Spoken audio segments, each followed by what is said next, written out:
In a quiet village long ago, there lived a kind little boy named Jesus. He loved to play, laugh, and help others.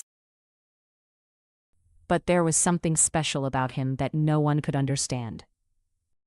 "Don't be sad," he said softly, and closed his eyes. For a moment, nothing happened. Then a soft golden light began to glow. The broken toy came back together and turned into a real bird. The bird flapped its wings and flew into the sky. Everyone gasped. With love, anything is possible.